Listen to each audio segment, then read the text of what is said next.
Welcome, ladies and gentlemen, to Carmine's Arena, a cultural gourmet of information, if you will, a feast for your mind and soul. And now, without further delay, the man, the myth, the maestro, Carmine Arena. Greetings, and welcome once again to Carmine's Arena, site of conflict and contest, venue for and of resolution. Resolution in terms of focus, remedy, and commitment, both yours and mine, to the preservation, the propagation, and indeed the celebration of Western civilization. A politician wears three hats. One, to throw into the ring, one for talking through, and the third for pulling out a rabbit, that long-eared creature, ages-old abused, so that we, by the two-faced magician, can be all too easily amused. Thus, after a short spell, we proceed to don our assigned dunce caps, with which we show up at the voting booth to surrender our last eye tooth, particularly to the liberal goof, a political goof who will forever chew the rag to zigzag the national money bag, but ne'er be found proudly waving the nation's starry flag, preferring their sleeping bag. Yes, if God, my friends, had been a liberal, there would not have been 10 commandments.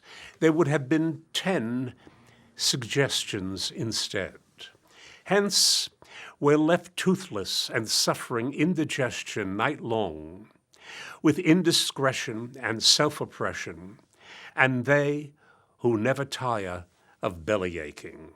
Indeed, for these reasons, when we are young, we are practically all liberals. After all, we newly discovered much about which oldsters know nothing. We discovered sex. However, when we get older, we in multitudes who know how to laugh at ourselves and our salad years become ever more conservative.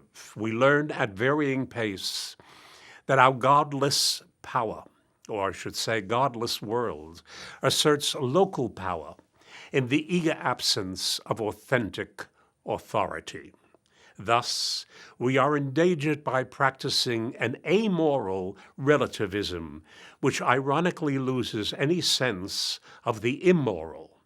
For an immoralist knows, in fact enjoys being immoral.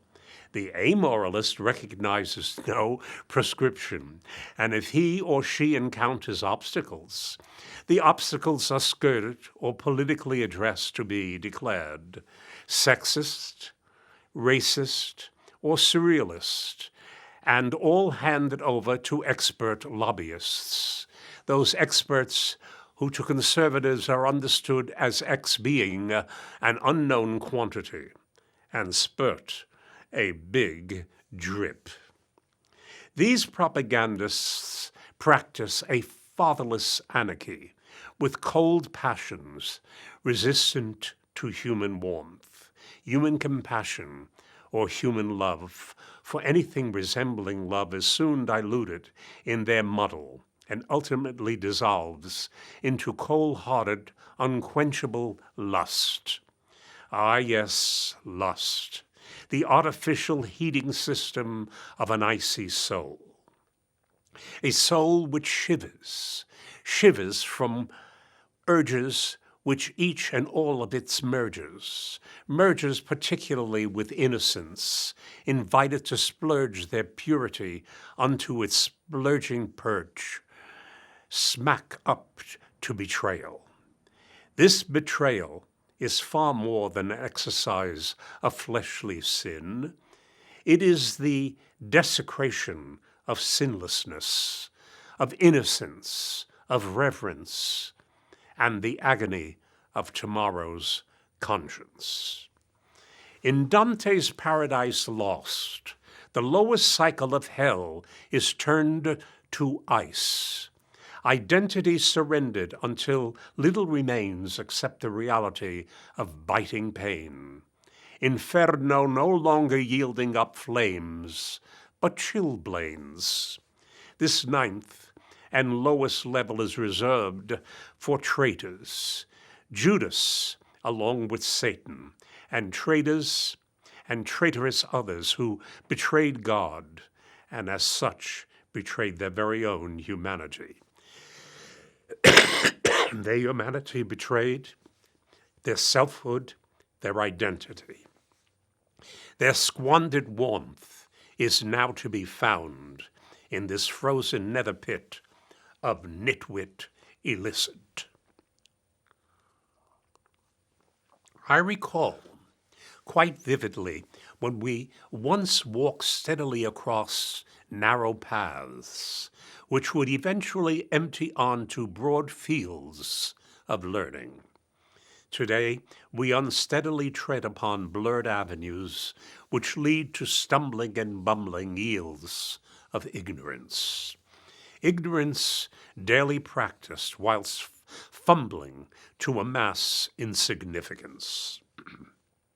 Sadly, we've temporarily lost what the historian and philosopher Oswald Spengler referred to as our prejudice for faith that embraces God and civilization. Excuse me. I say temporarily because I cannot give up on things human. Aspects of the human that are underrated by do-gooders who raise grades and academic scores so as not to hurt anyone's feelings. Everyone is to get a gold star. Everyone is to get a trophy. How unkind can anyone be to mislead youth in their current evaluation? Error teaches that it must be remedied and surpassed, not occasionally, but incessantly. To continue to grant a pass to the undeserving makes a mockery of keeping score. Do-gooders should make it a habit to observe stadiums filled with avid attendees who cheer their teams to victory while others stoutly maintain their loyalty to that game's losers. Were no one officially to keep score, the game wouldn't be worth a snore. Tomorrow has its sorrows, but surely its rainbowed afterglow as well. The afterglow of genuine significance and constructive behavior, not to mention future victory.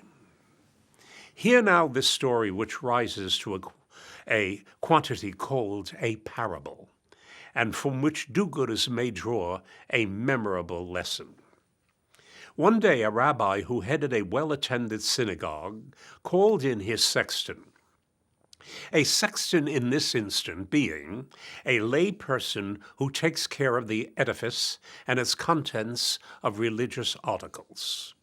The rabbi had a very sad task to perform, for the sexton, after decades of performing his duties with the utmost diligence, was found by happenstance to be a man who could not read nor write.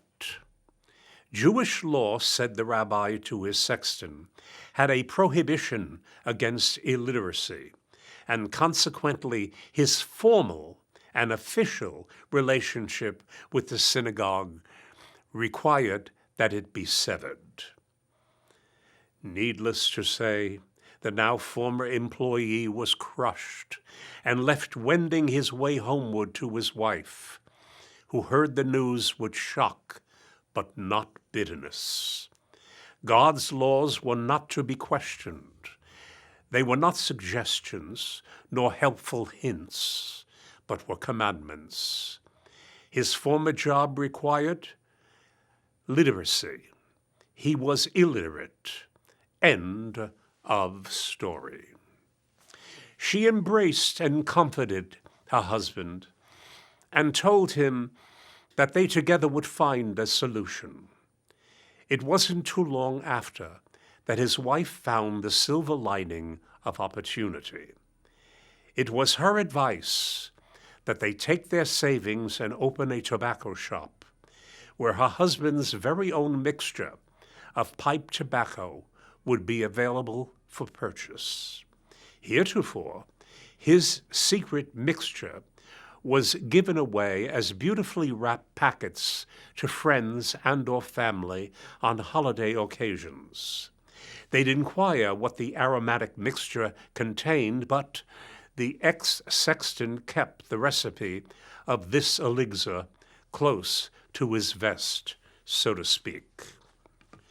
Good thing, too, because the mixture and his shop became a mecca for pipe smokers. So much so that he was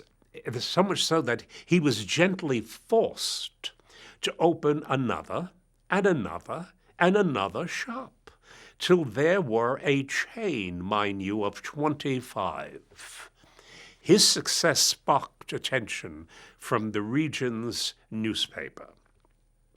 The ex-sexton was interviewed, and when asked to what it was he owed his success, his answer was simple as it was perplexing. My success comes from the fact that I don't know how to read. I don't know how to write. Do-gooders out there, put that in your pipe and smoke it. Rather than pot or crack, pot and crack that provides false hope until addicted to failure and ready excuse from relapse to relapse.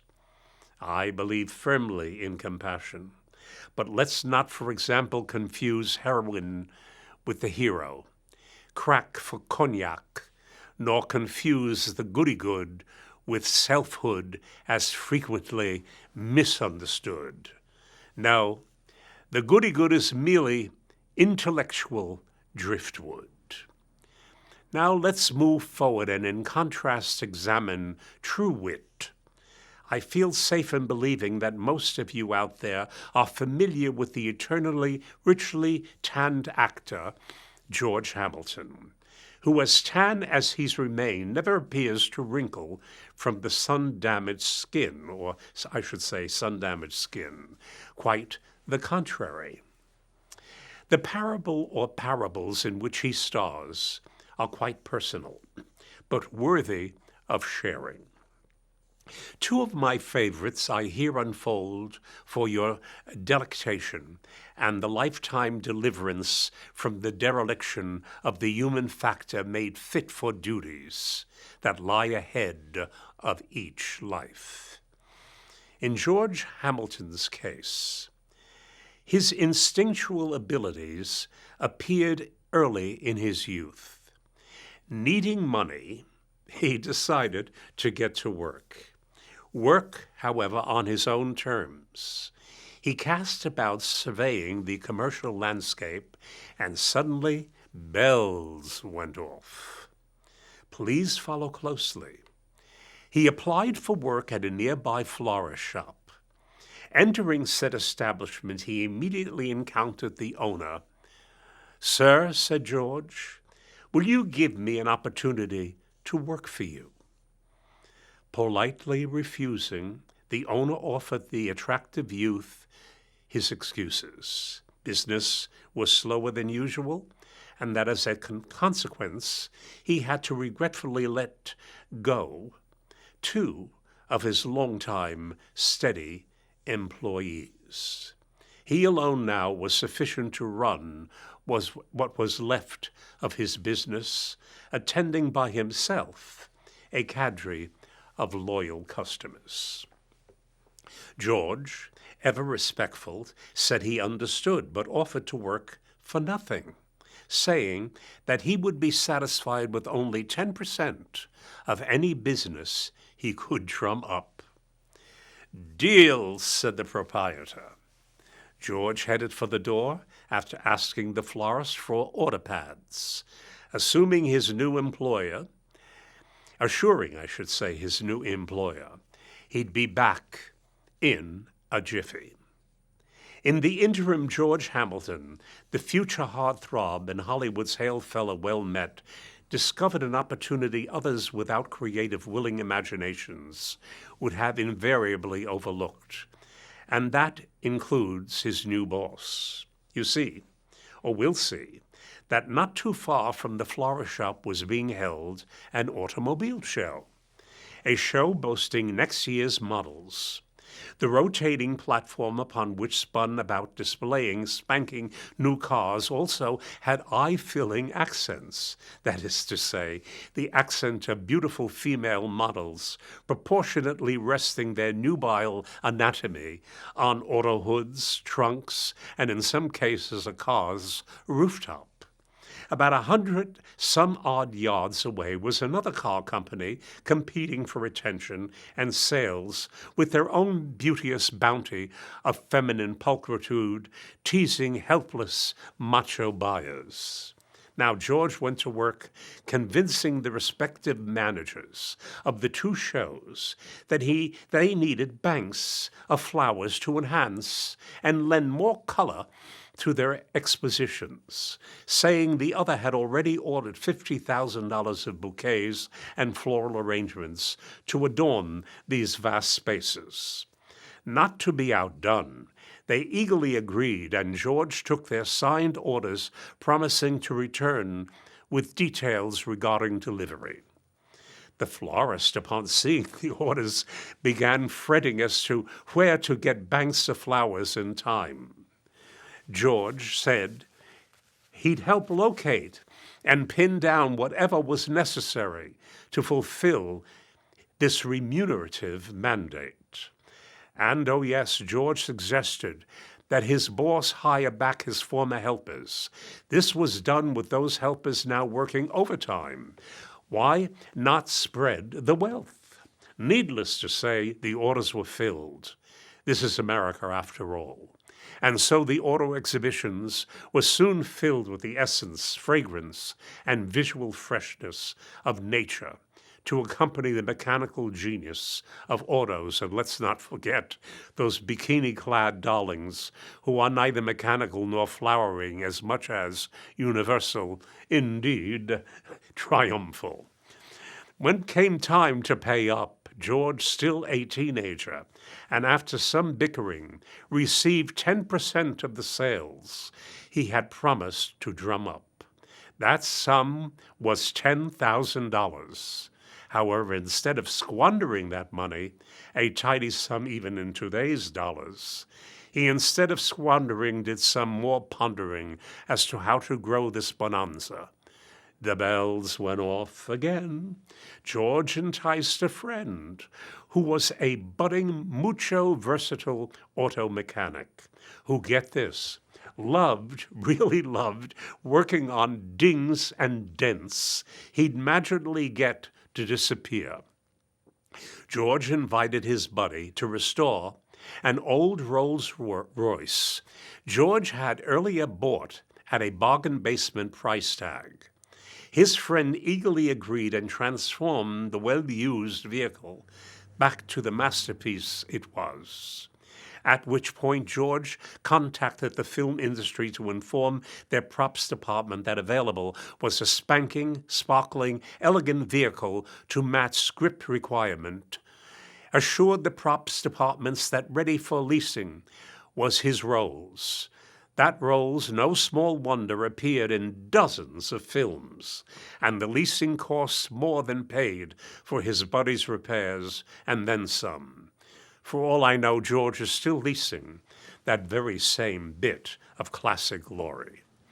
George Hamilton didn't need a goody-good handout, a gold star or trophy. He made money the old-fashioned way, self-sufficiently wrought from selfhood, not the do-gooder's driftwood. For you can feed a person fish for one meal, but if you teach that person the skill of fishing, that individual will eat for life and end by feeding his family, his friends, and neighbors. Yes, get off the dole. Get off your butt and cut bait. Soon you'll earn more than the handout of peanuts. You'll be selling halibuts. Opportunity is man's very own ocean of notions. Another young entrepreneur is the handsome actor Hugh O'Brien, famous for his role in the hit series Wyatt Earp. He enhanced his income, as all actors must, by letting props department of the film industry lease from his giant, ever-growing gun collection, leasing the requisite types of weaponry suitable to and for script requirements. The requests he filled were endless. Years ago, I was personally struck by the giant wisdom of Ralph Waldo Emerson. During the reading of his essay, Self-Reliance, permit me this quote, which is a potential compliment to every human walking the planet Earth. And I quote, "There is a time in every man's education when he arrives at the conviction that envy is ignorance and imitation is suicide, that he must take himself for better, for worse, as his portion, that though the wide universe is full of good, no kernel of nourishing corn can come to him but through his toil bestowed on that plot of ground which is given to him to till. The tower or power which resides in him is new in nature, and none but he knows what that is which he can do, nor does he know until he has tried." Unquote. That kernel of corn is our God-given gift to each and every one of us to unwrap. Yes, to merely imitate is to self-destruct. To be consistent with aping others is the hobgoblin of little minds. Do-gooders and goody-goods would do well not to encourage confrontation from the envious, but instead do one's level best to inspire aspiration from the newly purposeful purpose in their quest for selfhood, for singular identity, as individual as our fingerprints, DNA, and our voice prints. Yes, as singular as a personally honed skill. Self-Reliance is an essay we should try to read yearly. It will help to keep the 10th and last commandment, "Thou shalt not covet thy neighbor's goods," etc. Man, especially political figures, are covetous by nature. To promise a nanny state is to appeal to the envious, who form a dependable voting bloc of depraved entitlement parasites. Let's now consider a family man who lost his job and had to quickly find a solution. Back some time ago, when stores were routinely closed by city ordinance on Sundays, the man named Sam, after leaving church services along with his family, drove through the business district of their town, and lo and behold, bells went off. He had perceived the solution to his temporary unemployment, for he noticed that the stores he was driving by, all had dirty windows. Sam, it seemed, never minded doing windows at home. In fact, he loved them. Spotless to the extent that he developed a home mixture of window cleaning solution, which after trial and error resulted in a cleaner and clearer and never left streaks, no matter the outside temperature. So Sam drove himself downtown after hours, carrying in his car trunk gallons of this solution, along with a pail and retractable pole fixed with a sponge and squeegee at its tip. Excuse me. And so began his adventure. He thoroughly washed a full block of store windows on one side of the street. The very next day, store owners were happily perplexed as to how and who it was who made the sorely needed improvement. Those whose windows were left untouched were curious as well, and immediately decided they wanted the same glow. Well, Sam showed up early to answer their questions. Providing them with his business card, he wisely ordered in advance.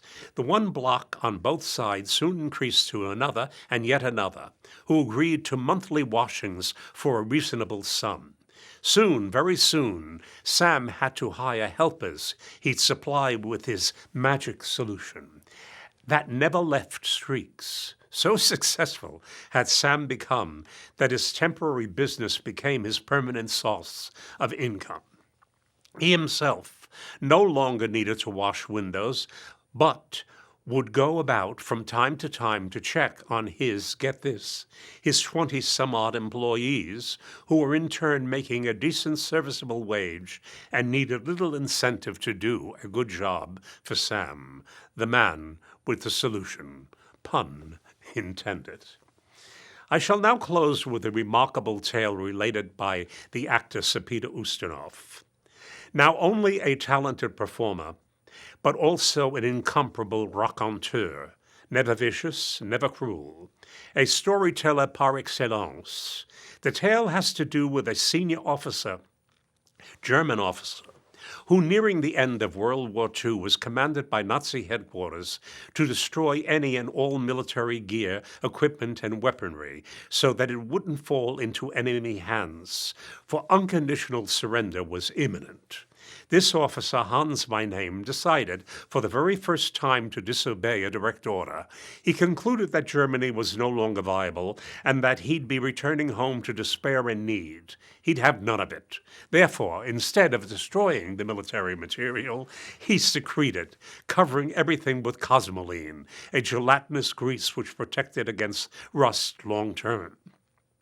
The locations in which said equipment was hidden were multiple, underground in desolate areas and also in well-hidden caves which remained unmapped by the German command. Now, why did Hans, who was a fairly unsmiling fellow and who spoke English with a heavy Germanic accent, see fit to take pains to store this unlikely array, to store it in what would become historic military issue? Well, Hans looked into the future and saw the coming events quite clearly. World War II was an earth-shattering event, an event that would be portrayed in movies for a long time to come. After the war, Hans immediately set to work informing the right people, theatrical folk who wanted authentic Axis force equipment and used against the Allied forces. Instead of making fake models, they preferred the real thing, and there was Hans ready to lease whatever was requested of supplies, showing not a trace of rust. Of course, Hans enriched himself handsomely and never became homeless. Burdensome, not irksome, but a venturesome survivor. Of Hans it can be said that he was quite thoughtful optimist, much like Sir Peter himself. And so Hans in time bought a huge warehouse to accommodate indoors his heretofore hidden, buried treasure of military paraphernalia. That the actor, raconteur, and polyglot genius, Sir Peter Ustinov, was a fellow optimist, is reflected by his very own self-observation, and I quote, "After all, in order not to be a fool, an optimist such as myself must know what a sad place the world can be. It is only the pessimist who finds this out anew every day. Till next time, remember to develop a prejudice for faith in God and self. The surprise will last a lifetime of sublime, optimistic springtimes." Adieu, my friends. If you have any comments or other remarks, and that I perhaps could even read on some of these broadcasts, please do not hesitate to write to me, Carmine Arena, P.O. Box 1029, Larchmont, New York 10538.